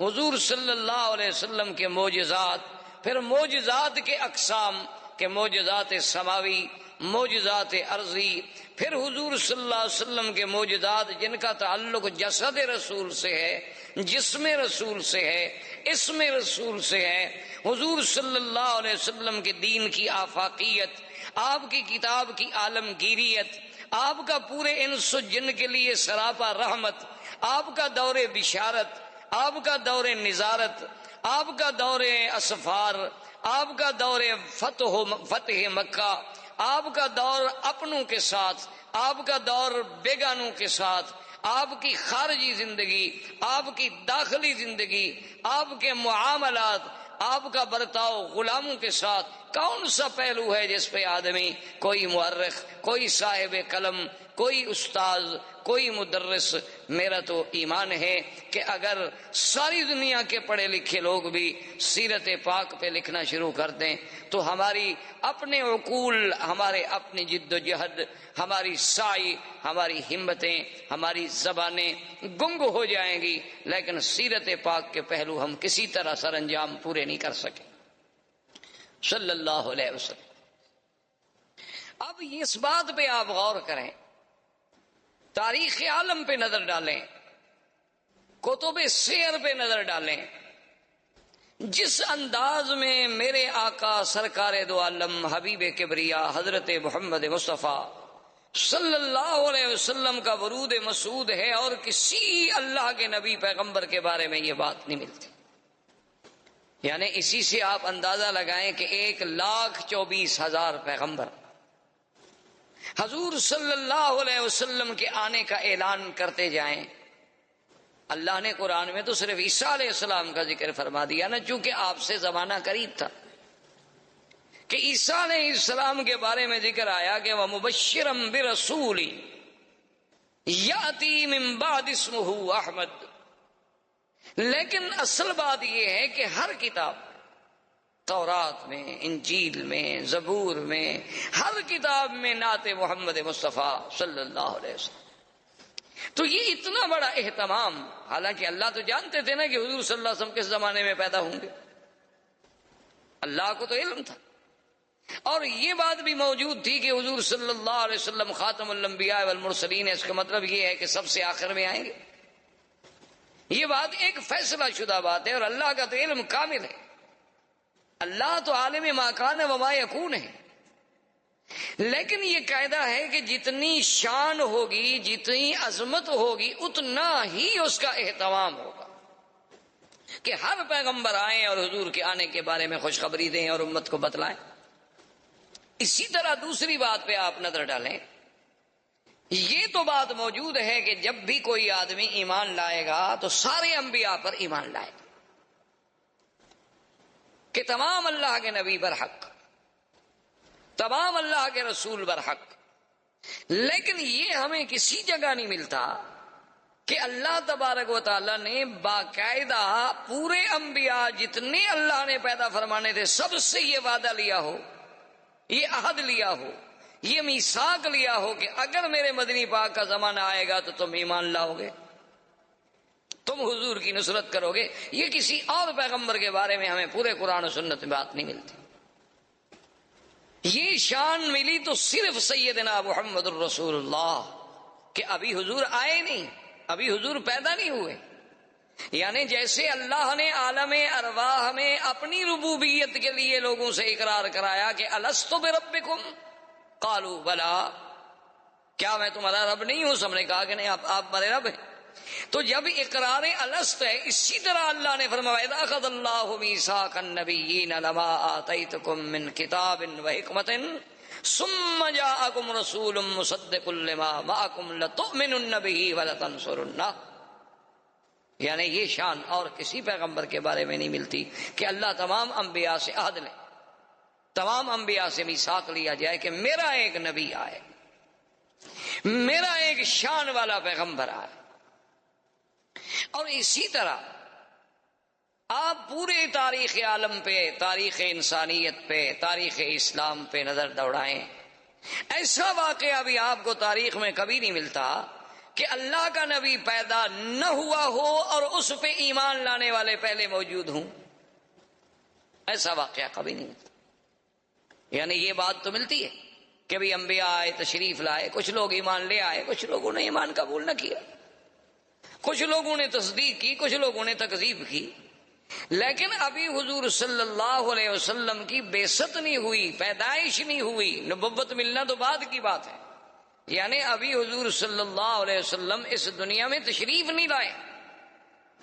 اس وقت تبابع یمن میں سے ایک بادشاہ گزرا جس نے حضور صلی اللہ علیہ وسلم کی سیرت کتب سابقہ میں جب مطالعہ کیا اور سرزمین مکہ و مدینہ سے گزرا اور یہاں کے مناظر کو اپنی آنکھوں سے دیکھا اور ان کتب سماویہ کے ساتھ اس کا تقابل کیا، تو اس نے ایک خط لکھا اور اپنے اس ملک میں شاہی فرمان کو امانت کے طور پہ جمع کرا گیا کہ میرے بعد یہ خط جو ہے محفوظ رکھا جائے، اور جب وہ سرکار دو عالم اللہ کے نبی سرزمین مکہ میں پیدا ہوں تو میرا خط پیش کیا جائے. یعنی ابھی حضور صلی اللہ علیہ وسلم پیدائش بھی نہیں ہو، اور اس نے اس میں خط لکھا کہ میں تبع یمن ہوں، اور میں اس بات کے لیے یہ خط لکھ رہا ہوں کہ اگر اللہ